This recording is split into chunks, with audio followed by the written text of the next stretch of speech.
Artis Raffi Ahmad pernah terjerat kasus narkoba pada 27 April 2013 lalu. Terungkap setelah keluar dari Badan Narkotika Nasional, Raffi Ahmad langsung menyambangi rumah penyanyi dangdut Camelia Malik. Hal itu dibenarkan oleh Camelia Malik dalam acara FYP Trans 7. Camelia Malik mengatakan bahwa kediaman miliknya merupakan rumah pertama yang didatangi Raffi Ahmad saat keluar dari BNN. Ini rumah pertama waktu dia keluar dari BNN. Datangnya ke sini, ungkap Camelia Malik dikutip dari YouTube Trans 7 Official pada Rabu 1 November 2023. Sementara itu dikatakan Camelia, Raffi Ahmad sempat mengungkapkan keinginannya untuk pergi ke laut selepas keluar dari BNN.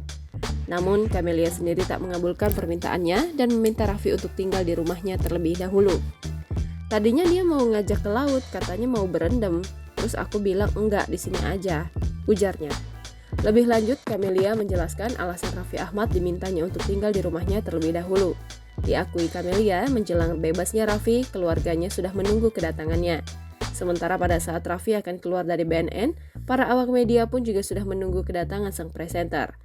Sebenarnya ibunya dan kakak-kakaknya semua keluarga pasti udah nunggu, karena waktu itu ibunya lah yang aku paling gak tega ya. Tapi pas di BNN itu Raffi rame dikerumunin sama media, jelasnya. Maka dari itu, Raffi pun akhirnya langsung mendatangi rumah Camelia Malik demi menghindari awak media yang juga sudah menunggu di rumah milik ibunya.